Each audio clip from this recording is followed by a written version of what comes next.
Halo semua. Apa kabar untuk hari ini? Semoga harimu selalu menyenangkan ya bro. Selamat datang di channel YouTube saya. Tolong dibantu subscribe, like dan share ya, supaya saya terus semangat bikin kontennya. Wakakakak. Soul Land 3 Chapter 4.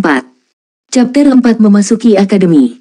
Tang Ziran dan Lang Yue belum makan sampai kenyang karena semua makanan di atas meja telah tersedot ke dalam perut putra mereka seperti tornado.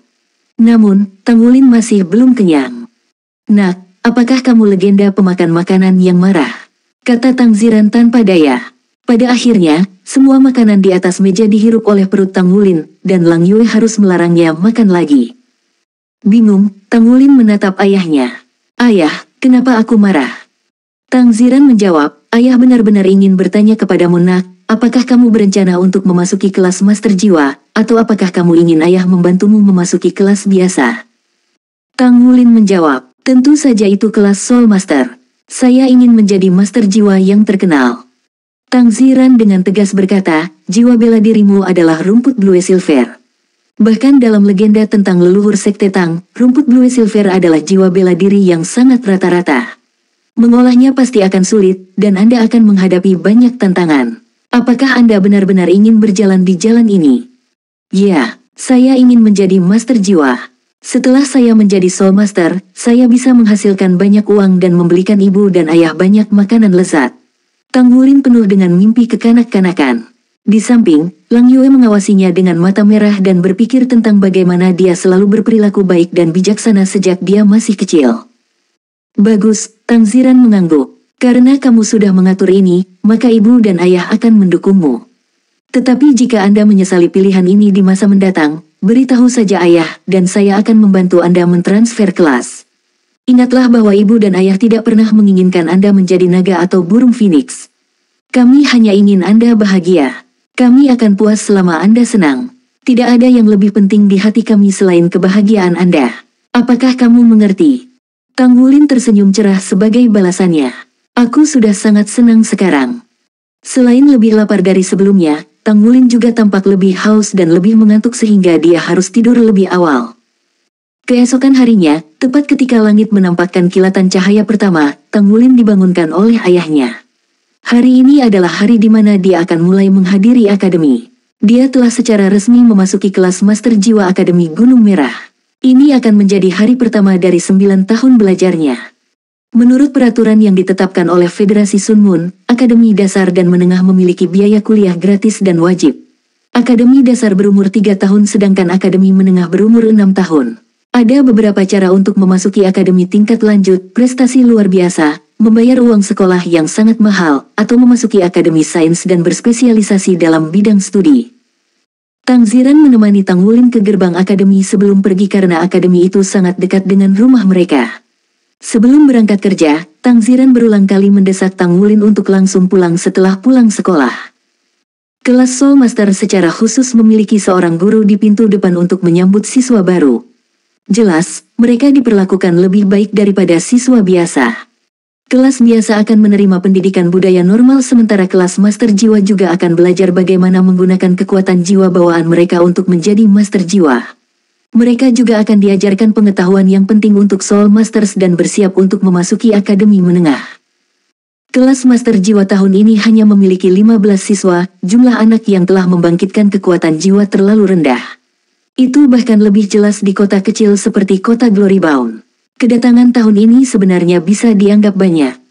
"Hei, apa jiwa bela dirimu?" Seorang anak laki-laki gemuk yang tidak terlalu tinggi bertanya, kebetulan berada di samping Tang Wulin.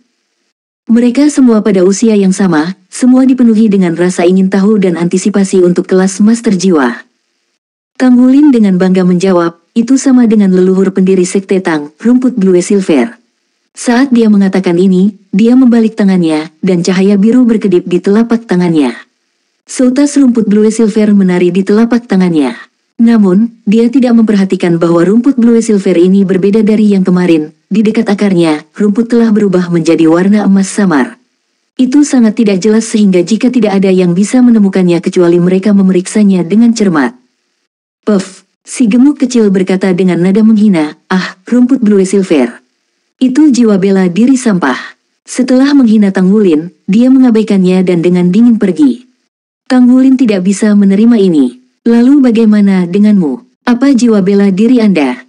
Dengan mendengus, lemak kecil itu melambaikan tangan kanannya, menyebabkan cahaya dingin bersinar dan pisau kecil muncul di tangannya. Apakah kamu sudah terlihat bagus? Jiwa bela diri saya adalah pisau. Jika saya dapat berkultivasi ke peringkat berjudul Douluo, maka saya akan menjadi dewa pisau Douluo. Saya memiliki kekuatan jiwa bawaan peringkat 5. Saya bisa dengan santai memotong rumput blue silver Anda menjadi compang camping. Melihat perbedaan antara pisau pendek si gendut dan rumput blue silver miliknya sendiri, Tang Wulin tiba-tiba teringat kata-kata yang diucapkan ayahnya malam sebelumnya. Akankah menumbuhkan rumput blue silver sebagai master jiwa benar-benar sesulit itu? Semua siswa lain telah menunjukkan jiwa bela diri mereka dan membual tentang karakteristiknya. Terlepas dari jiwa bela diri itu, mereka semua jauh lebih baik daripada rumput blue silver miliknya. Karena ini, tidak ada siswa lain yang memperhatikannya ketika mereka mulai membentuk kelompok mereka. Aku pasti akan menjadi master jiwa. Tang Wulin memutuskan untuk dirinya sendiri dengan tangan terkepal. Halo semuanya, saya wali kelas Anda, Lin Simeng. Saya akan mengajari Anda pengetahuan dasar yang diperlukan untuk Soul Master selama 3 tahun ke depan. Bagaimana kalau kalian semua memperkenalkan diri sekarang? Beritahu kami nama Anda, jiwa bela diri dan peringkat kekuatan jiwa bawaan. Hanya ada 15 siswa, jadi perkenalan berlangsung dengan cepat. Ketika Li Simeng mendengar bahwa jiwa bela diri Tang Wulin adalah Blue Silver Grace, dia tidak bisa menahan diri untuk tidak terkejut sementara siswa lain tertawa terbahak-bahak. Wajah kecil Tang Wulin memerah. Rasanya seolah-olah dia menahan bola api di dalam hatinya. Apakah ini tantangan yang kamu bicarakan tentang ayah?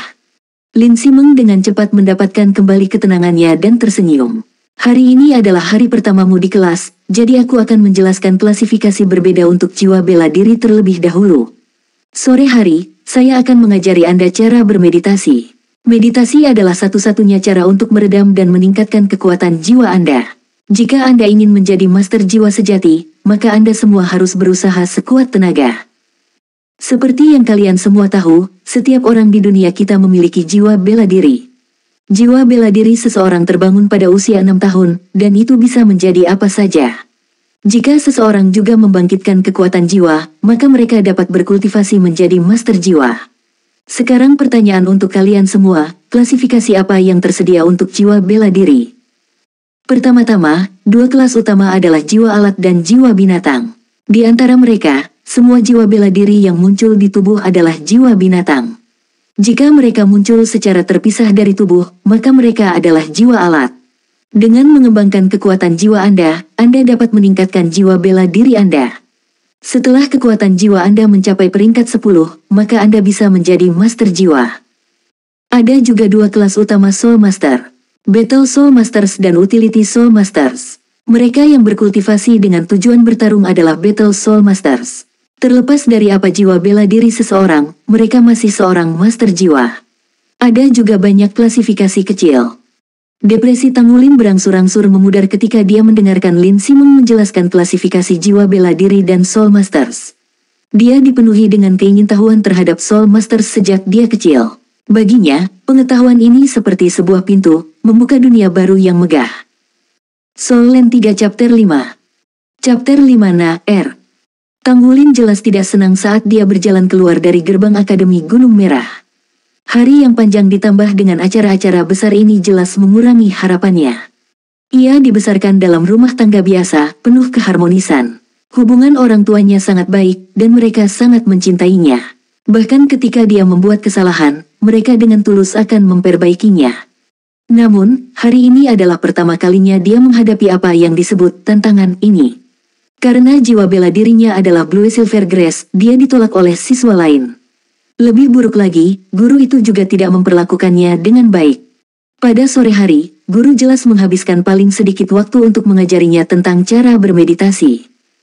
Apakah jiwa bela diri saya benar-benar seburuk itu? Ekspresi depresi Tang Wulin berangsur-angsur berubah menjadi keras kepala. Bahkan jika jiwa bela diri saya tidak bagus, saya pasti akan menjadi master jiwa yang penting. Ayah mengatakan kepada saya sebelumnya, kesuksesan adalah 99% usaha dan 1% bakat. Karena jiwa bela diri saya tidak bagus, maka saya hanya harus berusaha lebih keras. Dengan sifat optimisnya, dia telah mengatasi depresi hari itu sementara secara tidak sengaja menyelesaikan dirinya sendiri. Ngomong-ngomong, kenapa aku sangat lapar? Tanggulin bingung saat dia mengusap perutnya. Akademi memasukkan 1 kali makan untuk makan siang, dan makanan itu tidak terbatas. Dalam aspek makanan, kelas master jiwa juga memiliki makanan yang jauh lebih baik daripada kelas biasa. Tanggulin makan begitu banyak sehingga dia diberi julukan ember beras. Dia sudah makan cukup untuk mengisi setengah lusin siswa lain, dan jauh melampaui kapasitas orang dewasa. Kapasitas makannya tidak kecil sebelumnya, tapi jelas belum sampai sejauh ini. Sekarang baru sore, tapi dia sudah lapar. Dia akan pergi dan melihat apakah ada yang enak untuk dimakan di rumah. Matanya berbinar hanya memikirkan makan. Saat dia berjalan menyusuri jalan, sesosok tubuh kecil menarik perhatiannya. Matahari sore tidak terlalu terik, tapi cuaca hari itu sangat bagus. Jadi, sinar matahari hanya menghasilkan kehangatan yang nyaman. Sinar matahari telah menyinari noda perak, menarik perhatian Tanggulin. Seorang gadis kecil berjongkok di dekat pinggir jalan. Dia sedikit lebih pendek darinya dengan kepala rambut perak pendek. Sinar matahari telah memantulkannya, menciptakan kilatan perak dan menarik perhatian Tanggulin. Seolah-olah ada semacam ketertarikan yang mendalam di antara mereka berdua.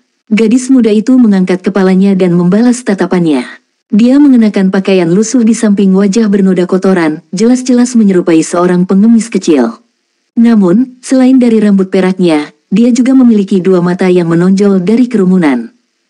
Dia memiliki mata yang besar, dengan 2 mata kecubung yang jernih.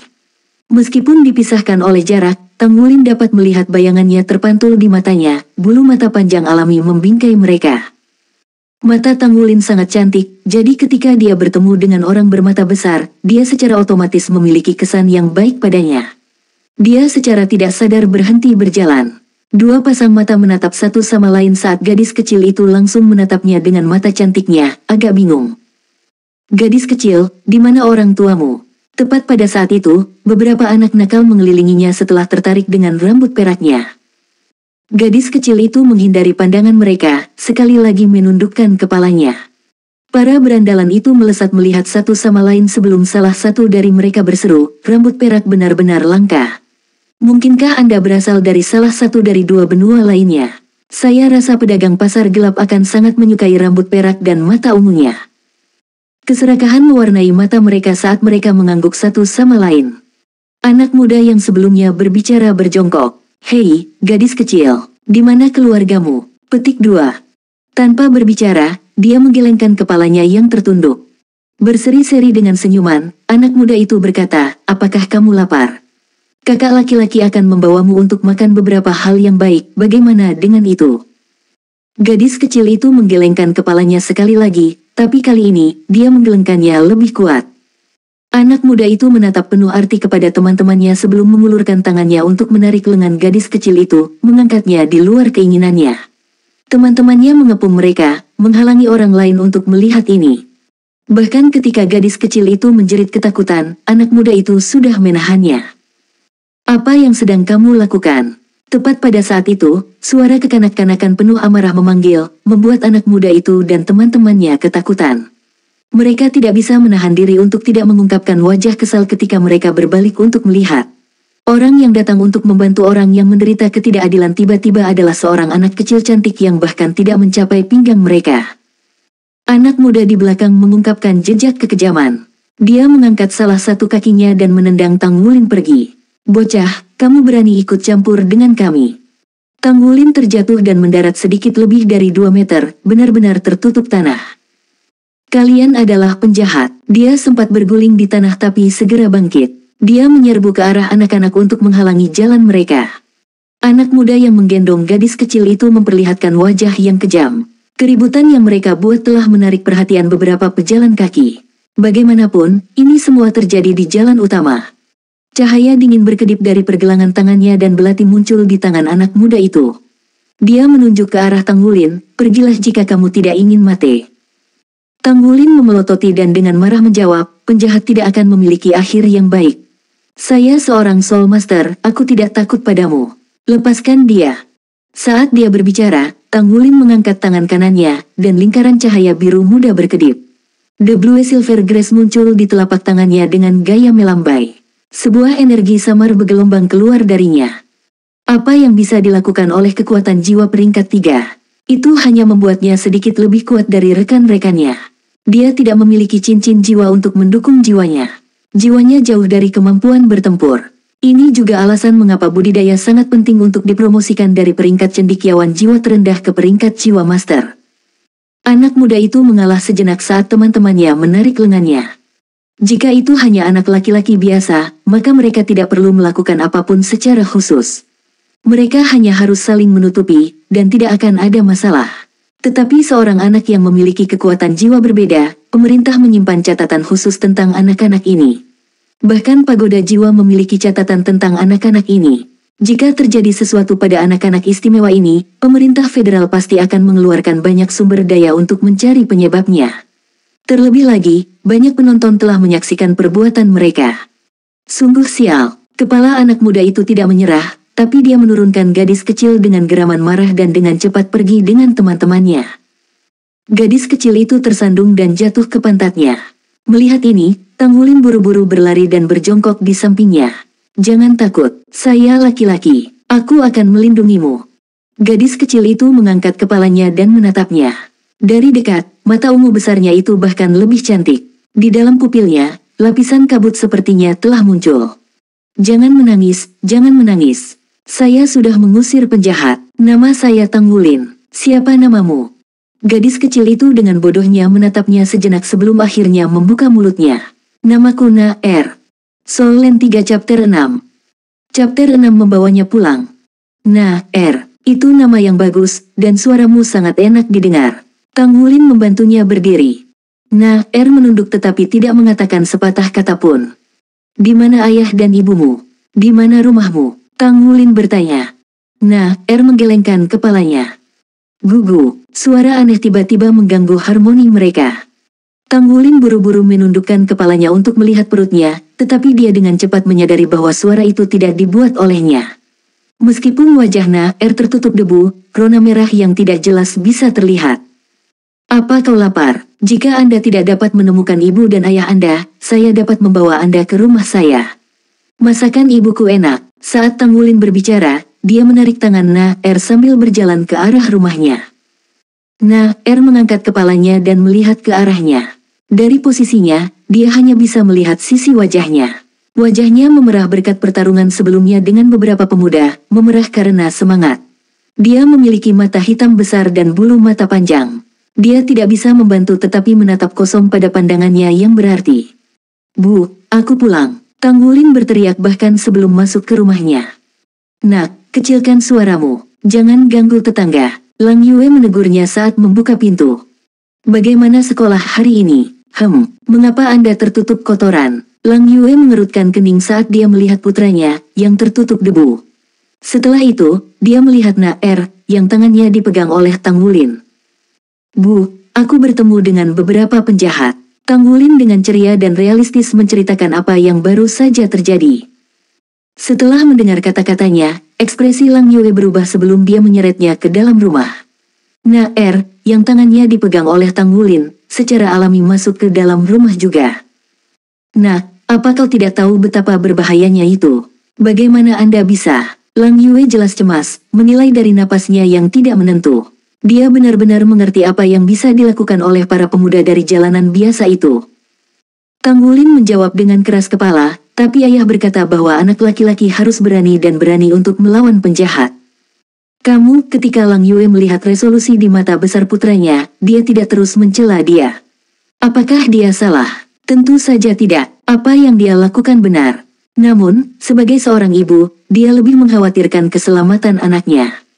Tang Wulin terkikik dan berlari ke depan untuk memeluk kaki ibunya. Bu, jangan marah. Na-Er dan aku lapar. Bisakah kamu membuatkan makanan yang enak untuk kami? Mengenai anak yang menggemaskan dan patuh ini, Lang Yue benar-benar tidak bisa terus marah padanya. Dia tanpa daya menggelengkan kepalanya sebelum dia berjongkok ke arah Na-Er, yang tidak mengatakan sepatah kata pun. Teman kecil, apakah kamu dipanggil Na-Er? Di mana ayah dan ibumu? Naer hanya menggelengkan kepalanya seperti yang dia lakukan sebelumnya, tanpa mengucapkan sepatah kata pun. Hanya ibu yang baik hati yang bisa membesarkan anak yang begitu baik hati. Lang Yue berkata, baiklah. Lihatlah betapa kotornya kalian berdua, kalian harus pergi dan mandi dulu sebelum mengganti pakaian.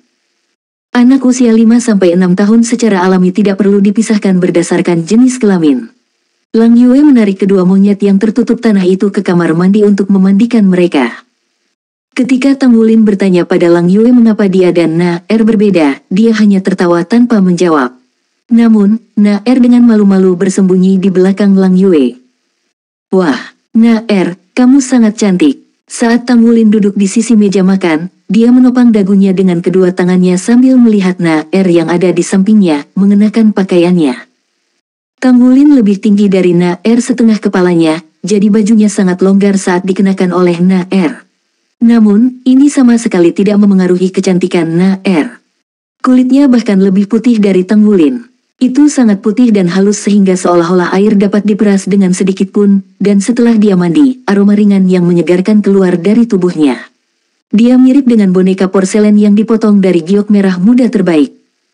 Naer mengangkat kepalanya dan menatapnya, tapi dia tetap diam seperti sebelumnya. Sepertinya dia sangat tidak suka berbicara. Ini belum waktunya makan malam, jadi Lang Yue menyajikan 2 piring kecil biskuit dan 2 cangkir susu kepada kedua anak yang lapar itu. Seseorang seharusnya tidak menilai Naer, karena dia tidak suka berbicara. Saat dia makan, dia tidak ragu-ragu dan melahap makanan dengan cepat. Dalam waktu singkat, dia telah sepenuhnya makan semua biskuit dan meminum semua susu di hadapannya. Meskipun Tang Wulin lapar, jelas bahwa keingintahuannya terhadap Naer melampaui rasa laparnya. Ketika Naer melihat biskuit di piringnya, dia tahu bahwa Naer telah menghabiskan porsinya. Ini dia, Tang Wulin dengan murah hati mendorong biskuitnya untuk berada di depan Naer. Naer menatapnya saat dia menggelengkan kepalanya. Tidak apa-apa, kamu bisa memilikinya. Saya makan banyak di siang hari. Tang Wulin berkata dengan ceria. Naer ragu-ragu sejenak, tapi jelas daya tarik biskuit itu terlalu besar untuknya. Akhirnya biskuit itu dimakan olehnya. Lang Yue juga duduk. Naer, apakah kamu tahu dari mana kamu berasal atau di mana rumahmu? Naer menggelengkan kepalanya. Lang Yue terus bertanya, apakah kamu tahu metode untuk menghubungi keluargamu? Apapun akan dilakukan. Naer masih menggelengkan kepalanya. Lang Yue berkata, lalu berapa umurmu? Naer menggelengkan kepalanya sekali lagi, tapi akhirnya, dia membuka mulutnya. 5,5. Wah, ini berarti saya adalah kakak laki-laki Anda. Saya lebih tua dari Anda karena saya berusia 6 tahun. Kata Tang Wulin dengan semangat tinggi. Lang Yue dengan tajam memelototinya. Ibu akan membawa Naer ke kantor administrasi untuk diselidiki sebentar lagi. Kami akan melihat apakah kami dapat menemukan keluarganya. Kau tinggal di sini dan bersikaplah, mengerti? Oh, Tang Wulin dengan patuh menganggukkan kepalanya tetapi ketika dia melihat Naer, dia tidak tahu mengapa dia merasa enggan. Itu mungkin karena dia terlalu cantik. Lang Yue membawa Naer keluar. Naer adalah dirinya yang khas karena dia tidak banyak bicara sebelum pergi bersamanya. Setelah mereka pergi, Tang Wulin kembali ke kamarnya. Dia memikirkan tentang apa yang guru ajarkan di kelas hari ini dan memutuskan untuk mencoba meditasi. Tang Wulin duduk tegak dengan tenang. Meditasi membutuhkan ketenangan untuk merasakan diri dan sifat seseorang. Ini adalah langkah pertama. Tang Wulin awalnya tidak memiliki pikiran yang mengganggu sehingga dia dengan cepat tenang. Dia secara tidak sadar merasakan jiwa bela diri Blue Silver Grace miliknya yang tidak kuat tetapi memiliki kekuatan jiwa yang layak.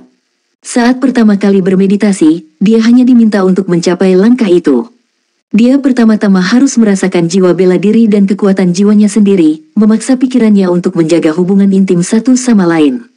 Setelah langkah ini selesai, dia kemudian bisa terus benar-benar bermeditasi. Blue Silver Grace sedikit bergoyang dalam pikirannya. Tang Wulin tiba-tiba merasa bahwa dia bisa merasakan beberapa rumput Blue Silver dunia. Itu halus namun kuat dengan 1 tahun kemuliaan layu saat angin musim semi terlahir kembali. Soul Land 3 Chapter 7. Chapter 7 tetap di sini dan jadilah adik perempuanku. Saat tenggelam dalam dunia rumput Blue Silver, Tang Wulin mengira dia mendengar banyak suara. Suara-suara ini datang sedikit demi sedikit, namun ada di mana-mana. Blue Silvergrass lembut, tapi memiliki vitalitas yang kuat. Itu adalah tanaman paling melimpah di benua itu. Keberadaan kukuh mereka ditelusuri kembali puluhan juta tahun. Soulbeast yang kuat dari era itu berada di ambang kepunahan, tetapi Blue Silvergrass menutupi planet ini, sama seperti yang terjadi puluhan ribu tahun yang lalu. Kesadaran samar Tanggulin memungkinkannya untuk merasakan keberadaan kecil di udara, karena mereka diam-diam terserap ke dalam tubuhnya. Keberadaan itu menyatu sepenuhnya dalam kekuatan jiwanya yang lemah. Fusi ini tidak cepat atau substansial, namun dia masih bisa merasakan bahwa fusi ini secara bertahap meningkatkan kekuatan jiwanya. Meski hanya meningkat sedikit, peningkatan ini stabil dan persisten. Setelah periode waktu yang tidak diketahui, Tanggulin secara alami terbangun dari keadaan meditasinya. Tubuhnya terasa sejuk dan rileks, seolah-olah dia terbungkus untaian Blue Silvergrass yang tak terhitung jumlahnya. Namun, dia ketakutan saat melihat ayahnya duduk di seberangnya. "Ayah, kenapa kamu pulang begitu cepat?" Tanggulin bertanya dengan heran. Tang Ziran tersenyum, "Aku tidak terlalu pagi. Ini sudah malam. Saya melihat bahwa Anda sudah belajar meditasi. Sepertinya pendidikan Akademi Gunung Merah cukup bagus." Tanggulin dengan bersemangat menjawab, "Benar. Sepertinya saya bisa bermeditasi sekarang. Tadi rasanya banyak hal kecil yang masuk ke tubuh saya, Ayah.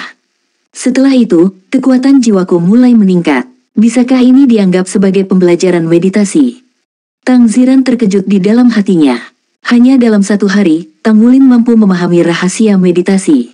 Hal-hal yang dirasakan putranya jelas merupakan seni meditasi. Ini tidak sesederhana instruksi yang bagus. Awalnya, dia sendiri. "Ya, itu betul. Anda telah belajar bagaimana bermeditasi. Sepertinya kemampuan pemahaman anak saya cukup bagus." Tang Ziran selalu murah hati dengan pujian terhadap putranya. Seseorang harus memuji anaknya ketika melihat pertumbuhan mereka. Bagi anak-anak, kepercayaan diri adalah hal terpenting. Tanggulin tidak bisa membantu tetapi bangga pada dirinya sendiri ketika ayahnya memujinya. Namun, Tang Ziran menyela dengan sungguh-sungguh sebelum Tanggulin bisa menanggapi. "Nak, ada sesuatu yang ingin aku tanyakan padamu." Tanggulin jarang melihat ayahnya begitu serius, jadi dia segera menahan diri. "Ada apa, Ayah? Apakah saya telah melakukan sesuatu yang salah? Anda mengatakan bahwa pria harus cukup berani untuk melawan penjahat. Selain itu, saya tidak melawan siswa lain ketika mereka mengejek Blue Silvergrass saya di sekolah hari ini. Saya sangat patuh." Tang Ziran menjawab, "Tidak ada salahnya menjadi berani. Tapi kamu juga harus bijak selain berani. Ketika Anda tahu Anda tidak memiliki cukup kekuatan untuk menyelamatkan orang lain, maka Anda harus mencari bantuan orang lain daripada terburu-buru. Jika mereka tidak takut dengan Anda menunjukkan jiwa bela diri Anda akan terjebak dalam situasi berbahaya, Nak.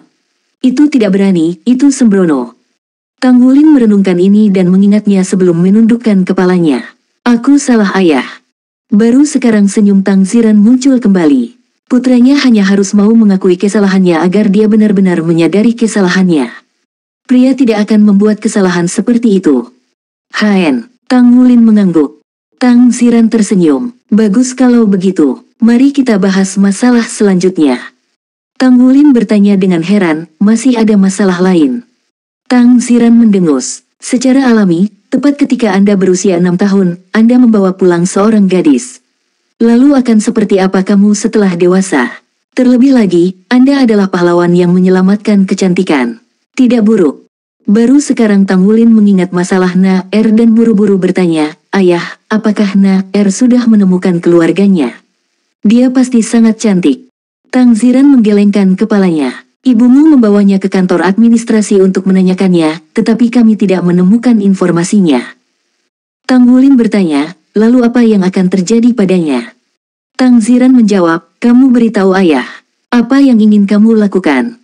Tanggulin merenungkan ini. "Bagaimana kalau kita membiarkan dia tinggal bersama kita, Ayah? Apakah itu baik-baik saja?" Tang Ziran mengungkapkan senyuman yang bukan senyuman saat dia menatapnya. "Tinggal di rumah kita. Ibu dan ayah tidak mungkin mengurus 2 anak." Tanggulin buru-buru berkata, "Saya bisa merawatnya. Aku bisa menjaganya sepulang sekolah." Tang Ziran tersenyum. "Baik-baik saja maka. Ayo makan dulu." Saat memasuki ruang tamu, Tanggulin kaget melihat Na-Er sudah duduk di meja makan dengan penampilan yang jinak. "Na-Er, Tanggulin berteriak sebelum memantul dengan semangat ke sisinya dan secara alami mulai menarik tangan kecilnya yang halus. Lang Yue berkata, kami tidak dapat menemukan catatan apapun tentang anak ini. Kami hanya bisa mengirimnya ke panti asuhan. Tidak, biarkan Na-Er tinggal ibu. Tanggulin berdiri di depan Na-Er dengan lengan terbuka lebar. Jangan kirim dia ke panti asuhan. Tidak bisakah kita membiarkan dia tinggal di sini? Paling buruk, saya hanya harus makan sedikit lebih sedikit di masa depan. Na-Er mengangkat kepalanya, dan menatap Tanggulin dengan bingung. Tubuh Tanggulin tidak besar atau tinggi, tetapi ketika Na-Er melihatnya melindunginya, dia tidak bisa menahan air mata sedikit. Lang Yue berkata, Lin Lin, kamu tidak bisa melakukan apa yang kamu inginkan dan menggantikan keluarganya. Kamu harus bertanya pada Na-Er apakah dia ingin tinggal di sini atau pergi ke panti asuhan. Tanggulin segera berbalik, melihat langsung ke arah Na-Er. Na-Er, kenapa kamu tidak tinggal bersama kami? Ibuku membuat makanan yang sangat enak, dan ayahku sangat baik. Kamu bisa hidup bersamaku, dan aku pasti akan melindungimu. Saya selalu ingin punya adik perempuan. Mengapa kamu tidak tinggal dan menjadi adik perempuanku? Tanpa diduga, Na-Er berinisiatif mengangguk kali ini. Hore, ini bagus, saya punya adik perempuan sekarang. Tanggulin dengan senang hati melompat-lompat. Setelah itu, diketahui bahwa anak-anak tersebut tidak mampu mengendalikan rasa lapar mereka. Terlepas dari kenyataan bahwa Lang Yue telah membuat makanan tambahan hari ini, itu masih belum cukup untuk memuaskan kedua pemakan besar itu. Itu benar, tidak hanya kapasitas makanan Tanggulin meningkat, tubuh mungil Na-Er itu juga lubang tanpa dasar. Tanpa diduga, perutnya tidak lebih kecil dari Tanggulin. Mereka bahkan makan siang yang disiapkan Lang Yue untuk dimakan Tang Ziran keesokan harinya. Bahkan setelah semua itu, mereka sama sekali tidak terlihat puas. Rumah itu hanya memiliki 2 kamar, dan dengan tambahan Na-Er, dia hanya bisa berbagi kamar dengan Tanggulin. Tanggulin dan Tang Ziran memasang pembatas di tengah ruangan. Na-Er sangat lelah, tertidur dengan cepat. Ayah, aku akan bermeditasi sekarang. Tanggulin merasa sangat puas ketika sedang bermeditasi, dan dengan tidak sabar ingin merasakan sensasi itu lagi. Dia ingin menjadi master jiwa. Dia bahkan memiliki lebih banyak alasan untuk menjadi kuat sekarang. Dia sekarang memiliki seorang adik perempuan untuk dilindungi.